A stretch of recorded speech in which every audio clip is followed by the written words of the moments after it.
শুভ সকাল বন্ধুরা। তো সকাল সকাল রান্নাবান্না নিয়ে চলে এসেছি। তো এই যেগুলো গুলি কচু, তো গুলি কচুগুলো আমি এরকমভাবে কেটে নিয়েছি, সুন্দর করে কেটে নিয়েছি ছাড়িয়ে। তো আজকে বানাবো গুলি কচুর দম। তো তার জন্য এখানে কড়ায় জল বসিয়ে দিয়েছি, আর কচুটা আমি একটু সিদ্ধ করে নেব।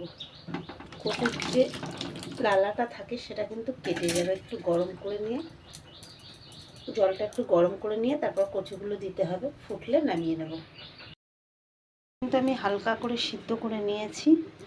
আর এই যে এবার কচুটা কিন্তু ভালো করে আমি ভেজে নেব।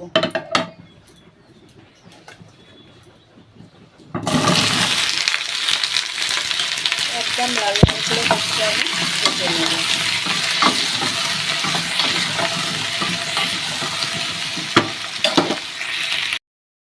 কচুগুলো এই যে একদম লাল লাল করে আমি ভেজে নিয়েছি।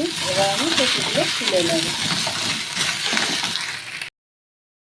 কচুটা ভেজে নিয়ে ওই কড়ার মধ্যে তেল দিয়ে দিয়েছি। তেলটা গরম হয়ে গেছে, দিয়ে দেবো শুকনো লঙ্কা, দিয়ে দেবো তেজপাতা, গোটা জিরে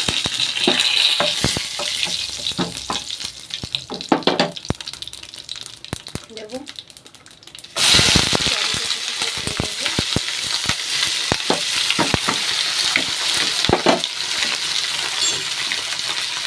পেঁয়াজ টমেটো কুচিটা দিয়ে এর মধ্যে পরিমাণ মতো নুন দিয়ে দেবো, আর পরিমাণ মতন চিনি দিয়ে দেবো। চিনি দিয়ে এবার ভালো করে এটা নাড়বো। বেশ সুন্দর করে ভাজা হয়ে গেছে পেঁয়াজ টমেটোটা। এবারে আমি এখানে আদা রসুন কাঁচা লঙ্কা আর জিরে বাটাটা দিয়ে দেবো।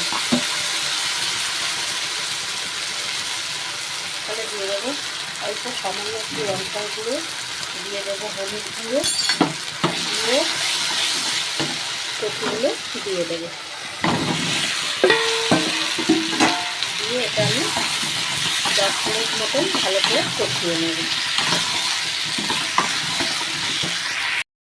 এটা কিন্তু আমার সুন্দর করে কষানো হয়ে গেছে।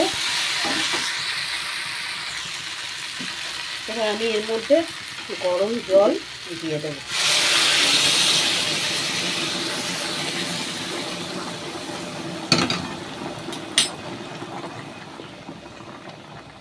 দিয়ে এটা আমি 5 থেকে 10 মিনিট হতে দেবো।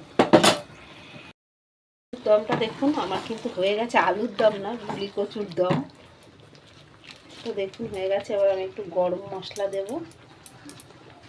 একদম সিদ্ধ হয়ে গেছে সুন্দর। তো আমি আবার এটা নামিয়ে নেব। দেখুন আমার গুলি কচুর দম কিন্তু হয়ে গেছে। তো আপনারা চাইলে এভাবে বানিয়ে খেয়ে দেখতে পারেন। ভাত রুটি সব কিছুর সাথেই ভালো লাগবে। তো চলুন পরের ভিডিওতে আবার দেখা হবে আপনাদের সাথে।